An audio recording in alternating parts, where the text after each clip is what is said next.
everybody. This is Dianne with Biters.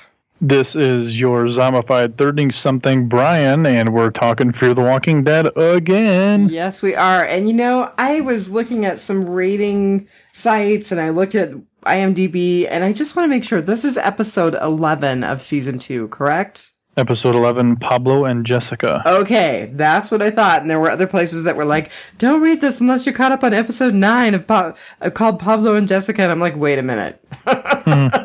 Who cares at this point? Sadly, I am more on that page this week than I was on that page last week. So just a quick apology to our listeners. It sounds like the posting service or the host service that Southgate uses was down for a couple of days, and I know that we're up really late with last week's episode. You'll be hearing this well after that, but I do want to say that I'm sorry for the delay. So, speaking of last week, so the same day ratings were 2.99 million viewers. Ooh, that's flipping. Well, it is. And the other thing is I really feel like I'm missing out by not being able to track down the DVR views. So I've been using Variety, which is not the most, what am I trying to say? Not the friendliest source for kind of trying to look things up quickly and succinctly. So if anybody else out there has a good site for looking up ratings, I would totally be down with that. If you could share it on the Facebook page, that'd be awesome. Because I really feel like we're missing the whole picture by not having Live +3 or Live +7. Yeah, I don't think it's going to change too much for this. I really don't. I think the long gap in between Preacher really hurt some people, so I'd like to see those numbers, how it compared prior to Preacher and then after. You know what's really interesting is I happened to stumble across this thing that I was like, oh, these numbers are great. You know, it said in Live +3, Walking Dead, Fear the Walking Dead went from 7 million viewers to 11 million viewers. And I was like, that's amazing, but that doesn't jive with my numbers. Well, I looked at the date and it was from season 1. So I do think that there's definitely obviously been a big drop off in watchers, but God, it's just so inconsistent. I mean, I was so ecstatic about last week, and this week I'm kind of Yeah, my biggest thing right now is just the split time, and it's really frustrating having to go back because I feel some are more valuable than others, but we'll get into those. But it's a little stinky right now. So, speaking of stinky, how did you rate this week? I rated this week 2.5 long walks off a short pier. So we weren't that far apart. I rated it 3 refined skill sets out of 5. So we're pretty darn close this week. I looked up the author and director. I was able to get them off of the screen as I was watching. Kate Erickson, we've talked about her in the past. She had this episode as the author. I'm not going to go into her. I didn't spend a lot of time looking her up beyond that. The director is a woman named Uta Breiswitz. She's from Germany. My German is terrible, so anybody out there, if you want to chip in on the pronunciation, I'd love it. She actually has some kind of cool creds. I kind of cherry-picked the things that I knew. So she's got a bunch of cinematography credits. The Wire, the reboot of Arthur that had Russell Brand in it. Hung, which is the series that David Duchovny did. No, wait a minute. That's not. Californication was the series that David Duchovny did. I have no idea. I can't remember who did Hung. But anyway, she's William? got... No, get it? William Hung. He was the guy who on American Idol. No, it totally flew over my head because I don't watch reality TV. Director, she's had credits for things like Black Sails, Orange is the New Black, Jessica Jones, Weeds, and this is her first credit with Fear the Walking Dead. So she had some pretty cool stuff in her history. So she's been around the been around. Yeah, so we'll see if we see her again. I thought the meaning of the title was pretty clear, Pablo and Jessica, but I thought it was really cool. I mean, I had a huge sense of loss when that storyline was kind of put together in that context. So that was actually something I really liked about this episode. Yeah, when I read it, I thought it was going to be more of like a pun on something or like a referral to like a hideout spot. I didn't click that Pablo was the guy who they were looking for. I forgot that part. So I was looking for maybe it was like some kind of restaurant they were going to wind up finding themselves stuck in or something like that, something to that effect. Well, so I got to be honest, when they said Pablo, they found him, I was like, who's Pablo? And did they say Pablo or did they say Paulo? And then once Luciana started talking more, I was like, oh, okay. And then I had no idea who Jessica was until Strand was talking with the groom. Right. But then to have it put together in that context was really sad.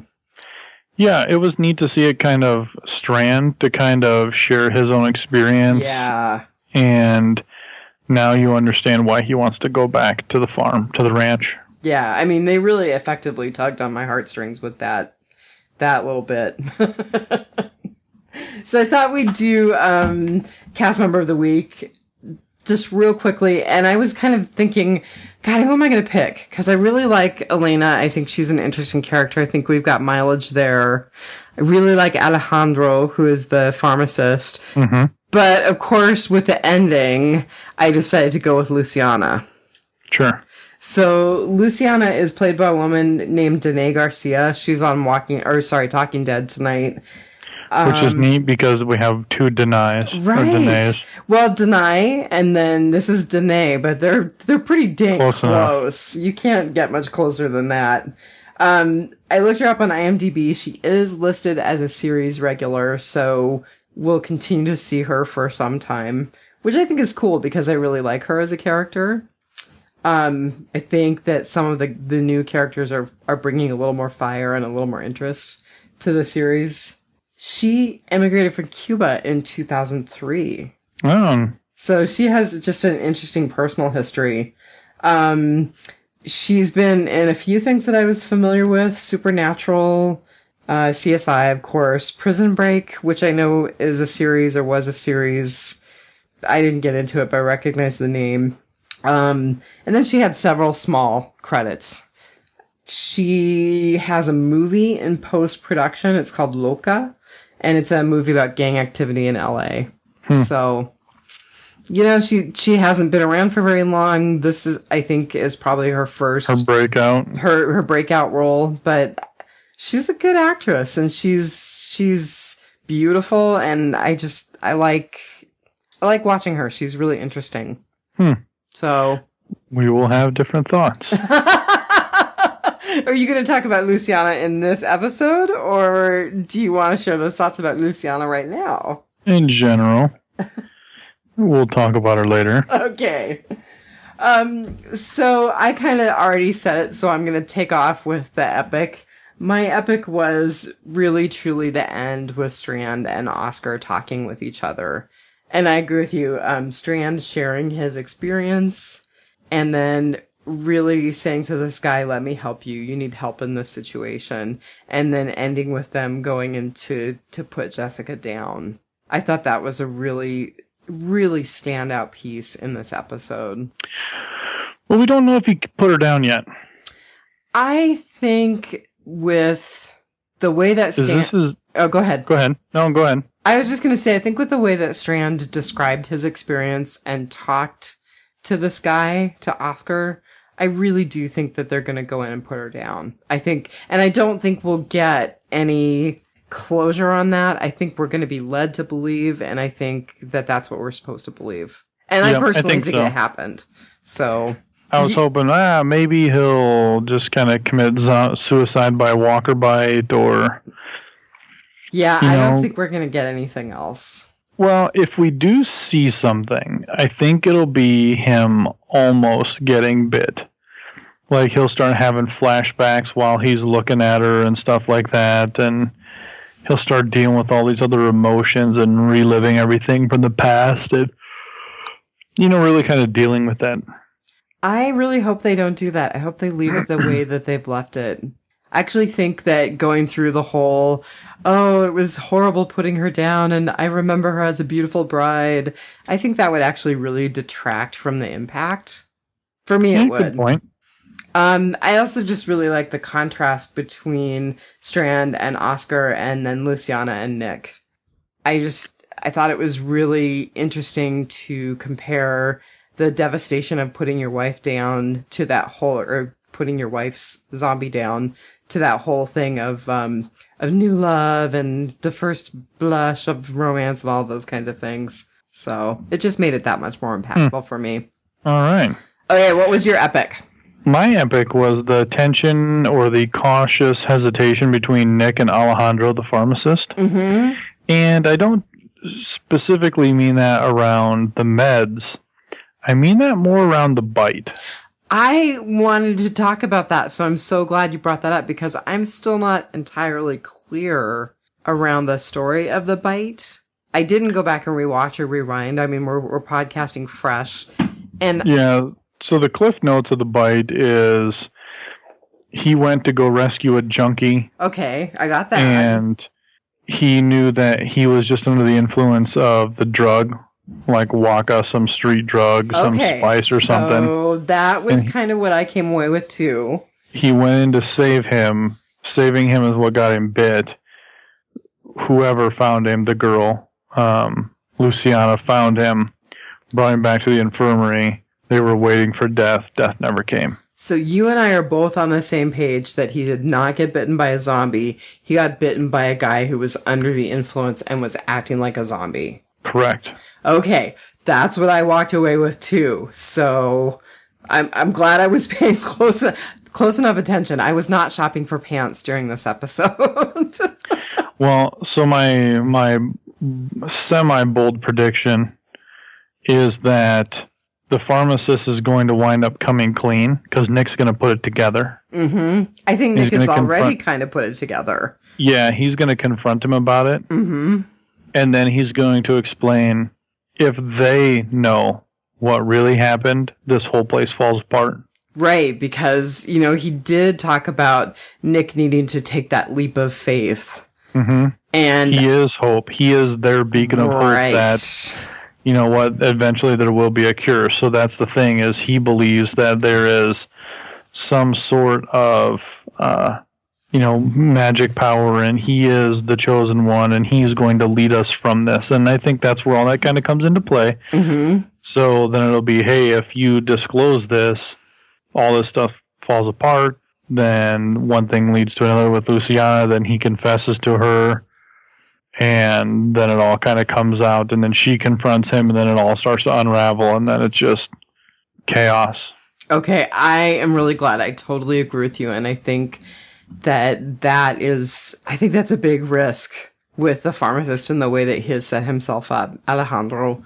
So, yeah, that's cool. I like that. It was working good until this damn honky came walking along and screwed everything up. You know, I have to laugh at that because the girl who plays Luciana on Talking Dead was saying, they asked her if she was in fact teaching Frank Dillon Spanish, and she was like, he has no clue. So it sounds like his Spanish was about as good as mine when she first started rehearsing that scene with him. Funny. All right, what you got for a fail? My fail is Nick and Luciana kissing. Okay, so I kind of figured that was where you were going. So tell me. Yeah, I'm over it. Like, are you over like romance and the zombie apocalypse in general? Yeah, I really am. Okay. I mean, it's getting forced in every component. Every time they see an opportunity to get a man and woman together, they're going to force romance. And while that is there, I also don't think so. I don't think it's going to be like just this rampant thing that happens all the time. I really don't buy that. And I don't think that's what this situation calls for. And I don't think we have to keep inserting it in. And it's just like you could see it coming from a mile away. That I agree with that. I definitely agree that you could see it coming from a mile away. While I don't think that the zombie apocalypse is going to be like hookup after hookup, I think it's natural for humans to pair off, even in really dire circumstances. And I think sometimes you've probably heard this theory before, that when people experience extremely pressured or extremely stressful circumstances together, they're much more likely to pair up over that. Yeah, I just don't buy it. I just can't deal with it. It's very frustrating for me. So the question that I have for you is, acknowledging that humans pairing off is going to be a reality, even in horrible circumstances like an apocalypse, how do you let it happen without making it a huge plot point? Well, I think it has to be right. Mm-hmm. And, like, I think the show felt it was right when, he found out that Pablo was her brother. So, okay, game on now. Right. Your brother's dead. Let's get it on. Yeah, perfect. And, she's been waiting for that. But it's like, how would the village view this? That the outsider, the white guy comes into this all Latino community, and now he's been here a week and he's sleeping with the head lady. So the other question I have that's related to that, how would the village view this? Why do you think Nick was rewarded with this private space and this pretty nice setup, as far as people being crowded into a village trying to survive the apocalypse? Well, they said it was for the drugs, but this is how it happens. So it kind of goes back to the whole the bite thing. Nick's figuring it out. He's essentially buying his silence. Ah, okay, that's an interesting take. Buddy, I put you up on all this stuff, and you're going to do me like this? Okay. I don't think so. I gave you a home. I gave you one of the biggest homes here. I gave you all this stuff. And you're going to treat me like this? No, we're buds. You owe me. Okay. That twist I totally didn't see, so I think that could very well be a valid reason that the pharmacist was interested in setting Nick up like this. Yeah, I mean, it wasn't just for the drugs. Do you think the whole community views Nick that way, or do you think that it's just a couple of people who are trying to protect themselves? I don't think the whole community, but it's all about what he says. Mm-hmm. So if he tells the community, Nick is a good guy and he needs this. Yeah, Nick is a good guy. He's figured this out. He's helping us in all of these ways. And, he's been here this long and he's going to the gangs and he's paying his dues. And he also figured out how to stretch our currency, mm-hmm. to more ways to get us more stuff. So he's increased and there's more strings attached behind the scenes to it. We've always maintained that the Alejandro was crooked. Mm-hmm. I think so. I mean, first of all, how could you present yourself as a cure, as a survivor, if you don't have some crooked nature, Mm-hmm. So what's your fail? So my fail was the scene on the pier. Because really, honestly, I kept expecting Madison to trip and get overwhelmed by the horde. If it was any other person, I would have said they were going to die. Right. And I knew that it wasn't going to happen because it was Madison, but I was like, anybody else walking backward from 50 zombies, 100 zombies would fall and get eaten. The other thing that I thought about that whole construct around the riptide and the pier and all of that is, okay, we already know that zombies don't get killed by drowning. We've already seen circumstances where they just kind of hang out in pockets of dead in the sea and do become a problem for people if they swim in that area or if their boat capsizes or whatever in that area. So I don't really feel like the decision to not clear it by taking Zeds out one by one was a bad decision because they're just kind of shuffling that decision down the road. Well, I think, they're betting their money on that riptide to just push them out to sea and push them down. Because their goal wasn't to kill them all. They just wanted to get them out of the hotel. Because there's a seawall and stuff like that to get back into the hotel. So I think that's where that really comes into play, is they just wanted them off the property because now they can't get back onto the property because there's a seawall and stuff like that, maybe a barrier of sorts. I just kind of feel like it has the potential to be a future problem.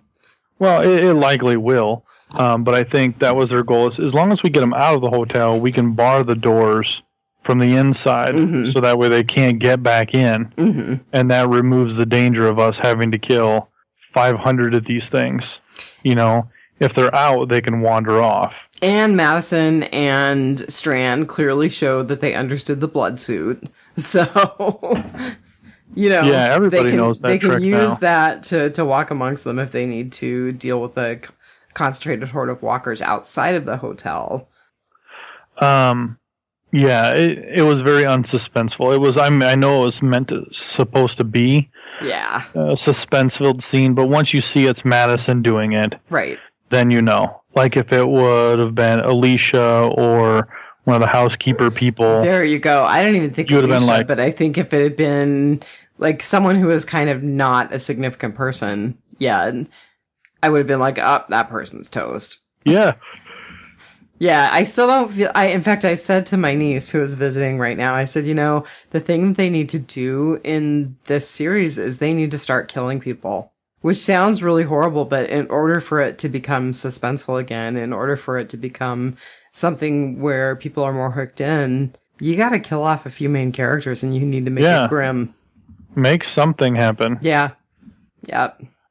Alright, so what was your epic fail? My epic fail was Nick's story. His stuff is not fun or entertaining at all. Right. It's not. I compared them against each other. You have 3 separate running storylines. Well, you have 4 technically because of Daniel Salazar that I'm still hoping we see. And Ophelia. So now we're running on 5 almost. Yeah. You know, we see Nick and Travis. That's new. It's exciting. Chris it wasn't what I thought. Chris and Travis. It wasn't what I thought it was going to be. So I was really happy with that when we got back to them and we see them living and trying to figure things out by themselves and running into these situations. So that's cool. As I'm yawning. I was going to say it's catching, man. Yeah. Holy cow. Then we have Madison and Strand and Ophelia and Alicia in this hotel, and there's actual danger and things happening. So it's moving. And then you run into Nyx, and it's just very blah. I actually really kind of hoped that the guy who showed up all bloodied and ultimately turned out to be the person who was delivering the message that they found Pablo's remains, I really kind of hope that guy was basically the person who was letting us know that their happy little village was starting to crumble. That would have been interesting. By what do you mean? That basically something was happening. Either they were getting overrun by the dead, or the gang that was trying to that once the Oxy was coming. I was really just hoping that guy would be like the early front runner, of whatever disaster was going to befall the village. Sure. Because that had the potential to be more powerful. Nope, I agree. Well, so my epic fail, I actually wrote down no follow-up on Chris and Travis. But the other thing that I was thinking is, once again, and I mean, granted, this group has not made this mistake multiple times like our group in Walking Dead proper. But I was like, okay, really? So you're going to clear this hotel, you think you have a sanctuary, and it's going to go to hell in a handbasket here pretty quick. Yep. So they have not had enough experience with the whole, we're safe, everything's good, we have plenty of supplies. Oh, no, we don't. And now we need to go again. So that was kind of a drag. Yeah, I think so. I completely agree with you there. But, you know, in fairness, our heroes in the original series have had to deal with that lesson multiple times. Yeah, I mean, if they cozy up and stay somewhere in it, what's the point? There has to be turmoil. There has to be that stuff, or it's completely worthless. Yeah. So, all right, it's time for our favorite segment, part 2. I only have 3 things, so in the rotting potpourri. I got a little bit, so go, and we'll see what we've got. All right, so Nick stepping on the drugs was cool. Stepping means, to stretch them out. Stepping. I didn't know that. I never heard that expression before. I heard if you cutting. step on it. Yeah. And you cut it with milk, right? Yeah, the powdered milk. Okay. So that was cool. I liked where he was doing that and saying, hey, I've got an idea here. Yeah. Check this out. And the pharmacist looked proud and skeptical at the same time. Yeah, he was just like, okay, let's see it. And Nick was smart. He's like, hey, I'm a junkie. Just trust me for a minute. I know what I'm doing. I thought that was a good line. Yeah, and he's like, okay, let's see it. And then he was like, oh, which all that stuff leads into giving him a house. Like, hey, I've got a use for you. You're a bad guy. Mm-hmm. You're a bad guy. And once I tell you my secrets and I give you this stuff, you know how this game works. So we're going to do this. I'm going to teach you, and we're going to run this show together. I think that's how it's kind of working out. Mm-hmm. At least until Nick confronts him. I do agree with you that I think that's going to happen. But I think right now they have a truce. Yeah, it's that cautious, what did I say? The cautious hesitation as things kind of unfold here. What do you got? What's some of yours? So I have to say that I did not find the cold open to be nearly as compelling as last week's cold open. It was interesting to see how Madison and Strand actually escaped to a safer place, but I was kind of like, eh. But I don't know if you noticed it. She has started calling him Victor. Yeah, they're getting closer. They're experiencing things. Did she decide to leave then? Were they on their way out? I think they were. So when she was saying like, no, she's here, right? And he was like, no. If she had to run to survive, she ran. I think she was cutting bait. I think she was ready to go. That's why they were all clean and ready to leave. And okay, because he said, let's get our rest for the morning. Okay. So I thought she was leaving. I thought they were good to go. We're out of here. Well, the one thing that the cold open proved to me right away is that they're both very savage. They were both completely capable of putting these walkers down with no second thought, and they were efficient. And I think they're both survivors. And I agree that Madison would do whatever it takes to survive, even if it means, and here we go, big theme in the episode, making Alicia take care of herself. Mm-hmm. Yep, I agree. So here's one for you. I think that Nick's narrative, his everlasting narrative for the entire series, will be everything that he touches, he destroys.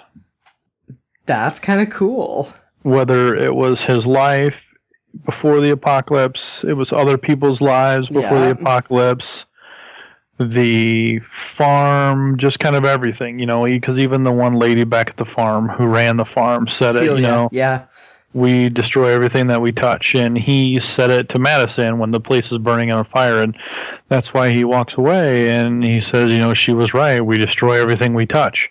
So it's a recurring theme for him. And this isn't going to end well. We know it's not going to end well. You don't think he's going to be a Daryl. You don't think he's going to find redemption in the apocalypse. You think he's going to be a Shane. Well, I think, yeah. I mean, he already made a bad choice, and that was stealing from them. Mm-hmm. And he's going to get caught with the stealing and then him stepping on the drugs. All this stuff is going to come back. They're going to figure out that he's cut the oxy. They're going to figure that out. Because, if these guys are experienced narco-terrorists, for lack of a better expression, they're going to totally know that they're getting cut junk.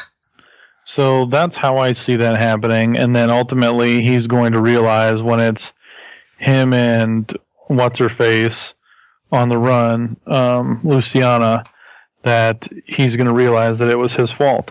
And everything that he touches, he ruins. But he is so critical in the storyline, I don't think they're going to have him do something like, self-immolate because he destroys everything. No, I think he's just going to be that vagabond. Yeah. And he'll come back into the group, and then he'll be like, no, I can't be around people because this is what I do. And they're going to be like, no, it's not true. So he's a Carol. He's a Carol. Yeah, he could be Carol. So I have a question for you. Do you think Strand is going to leave the group? I think this is setting up for him leaving and finding Daniel. Oh, I like that. Because, when he was like, yeah, I'll help you clear, but I'm not going to stay. I was like, if Strand leaves, 50% of my motivation for watching this show goes right out the window. Yeah, they might all leave back to the farm, Ophelia, because once they're going to find Ophelia somewhere, and then Strand's going to be like, yeah, I'm going back to the farm, and she's going to be like, my dad's back there, I need to go see. And then Alicia and Madison are going to be like, no, you can't, we all have to stay together. And then Alicia's going to be like, well, if they're going, we need to stay together, and we need to go with them because they're our family. Mm-hmm. And we might be able to go back, and Nick might be around there too. And then she'll be like, okay, let's go. And we already know that Chris accused Travis of kind of circling and holding in place so he could get back with Madison. So where do they think they might be? Close to the farm. Closer to the farm. Yeah. So I think they're all going to wind up going back. We might get one of those situations where they just kind of walk away from the hotel, like they walked in the original in Prime, where they walked away from the nursing home. They're just going to leave that storyline behind. They're going to be sent with plenty of food and water and supplies, and they're going to go. Maybe the tension will build enough that they decide we need to go and we need to take Elena and her brother, nephew. Maybe it will be that continued pressure to get Elena out of the hotel. Yeah, maybe. I'm not sold on that it would. Mm-hmm. I think they would just leave them behind, because now you've gone from 4 to 6 now. So now you've got 6 people you're bringing back together, and that just seems like a lot. And they really don't... I don't think any of these characters that we've just met are strong enough to really sustain a part in the group. They're more of like the Bobs. They kind of come and go and die off. So maybe they'll use them as like cannon fodder. So I think we definitely are going to see continued roles for, and again, maybe they're Bob, maybe they're not Rick and Michonne, but I think we're going to continue to see Luciana, Alejandro, Oscar, and Elena. I think that those people, they may evolve and take the places of the original members who die. They may expand the group a little bit. I don't think we're going to see Chris come back into the group. I think something with him and Travis is going to come to a head. I don't know. It'll be interesting. So my last rotten potpourri is who killed Pablo? Do you think it was Zed's, or do you think it was the drug dealers? I think it was the gang. I think it was the gang. I do too. Because he said, well, we found him in pieces. Yeah. Well, we know the walkers don't cut you up into pieces. They don't rip you apart. They just eat your guts and then they move on. They can rip you apart, but I agree. I mean, I think that if they found nice, neat little pieces of Pablo everywhere, it's much more likely that it was human beings who did it. Yeah, and I think it was going to be strategic.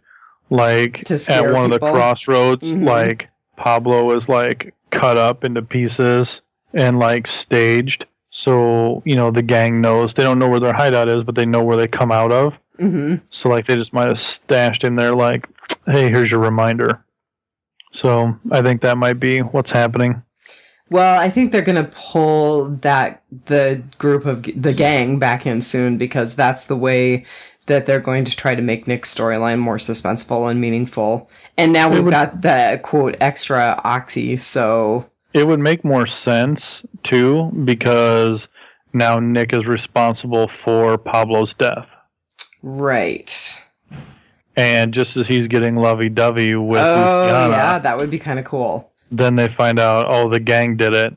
And they did it because they wanted to send a message. They don't like thieves. And now... And you, for one deliverment of oxy, now you get half a cart instead of one cart. Mm-hmm. And now Nick's directly responsible for that. For the death of a valued community member and the cut in their supplies. Yep.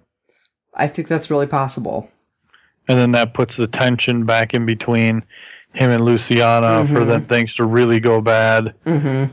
And then, like, he leaves the camp, and then they hear gunfire, and everyone's dead and being ripped to shreds. And I think the gang is smart enough that they will use the dead as well. Yeah. I think they'll just come in with all guns and just wax everybody. But I think if there's chaos, if there's zombie chaos involved, they won't put the zombies down. I guess that's what I'm trying to say. Oh, sure. So I have to say that I liked Madison serving up a dish of truth to the mother of the bride. Mm-hmm. They were really pushing on the Talking Dead. Oh, Madison has stepped into her own, and she negotiated with the group, and she proved to Strand that she's able to do this with her own power and without help. And I was like, no, what was really cool was her saying, Elena did what she thought was best, and your daughter died because of this, whatever this is. She didn't die because of Elena. Sickness. She died of the sickness, right? Yeah. Elena didn't kill anybody. Elena was doing her best to keep it from spreading and to keep it from getting worse. So I actually really like that little piece of reality from Madison. I thought it was good. It's just weird. I mean, the show is going to go. We're never going to know the origins. But I mean, think about it. Like, that guy died of a heart attack. Bam, he instantly turns. So, I mean, that's your confirmation that it is spread worldwide. Mm-hmm. And what happened in a world catastrophic event to make all of this trigger? I'm really of the belief that it's man-made, but I kind of tend to like some conspiracy stuff, so... I honestly think it's just going to be one of those things where you're just never going to know. Yeah. It's going to be the Alfred Hitchcock, where, it's not about what it was the journey. Was the story. In Hitchcock, you never found out the reason for something. You only went on the journey. And you forgot about why, because you were focusing on what is rather than why. And we do that all the time right now with this show and with the Prime and everything, as we forget why the apocalypse is happening. Right. We just know that it is. And we're never going to find out. Well, and the other thing, quite honestly, and I say this to a lot of people, it's not a zombie show. It's really about all of the dynamic between human beings as the world goes to hell. Yeah, I mean, they've asked Kirkman, do you have a thing on how it started? He's like, oh, yeah, sure. When it's all done, he's going to have to come out with it and say, what caused it? And he's going to say, actually, I had no idea. Either that or he'll make up a really good story to go along with it. Or it'll be like some prologue story or whatever it is. Is prologue before or after? Prologue is before. So, maybe they'll even parlay it into like a special or something or a movie or... It'll be something you have to pay for. Yeah, of course. Skybound. It'll be like... Yeah, exactly. It'll be like a graphic novel all on its own. When it's all done. Okay, let's be totally honest, though. Would you pay for it? I'd pay for it. No, I would walk into Barnes & Noble, read it, and then put it back on the shelf. That's funny. Because that's exactly what I do. That is the difference between you and me, because the nearest Barnes & Noble is an hour and 45 minutes away. I would still drive there to read it and then go back.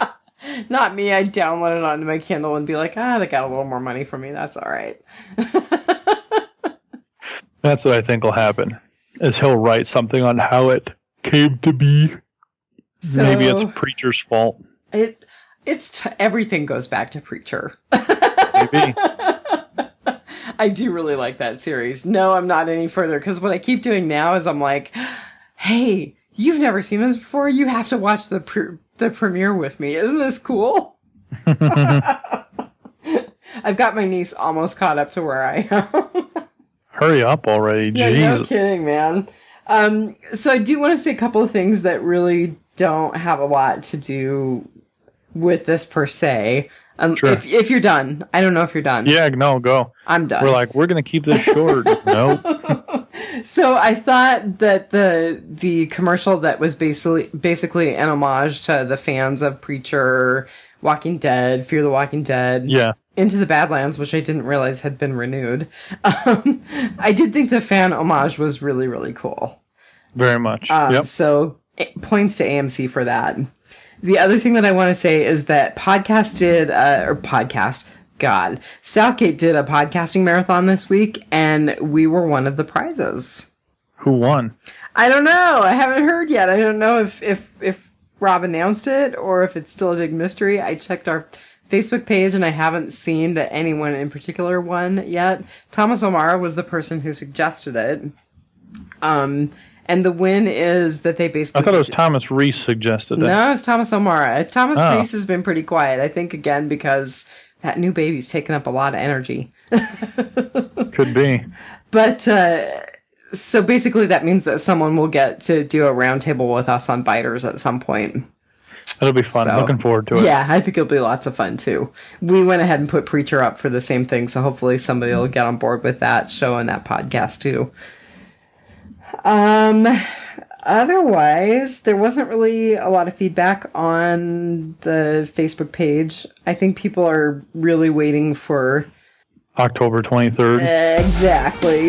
I have to say I got far more excited seeing the previews for the I did too. Oh good, I don't feel so alone then. So I guess that's it until next week. Alright, well sounds good. Alright, so everybody take care out there, and remember... Take it one dead day at a time. See ya. Alright, take care.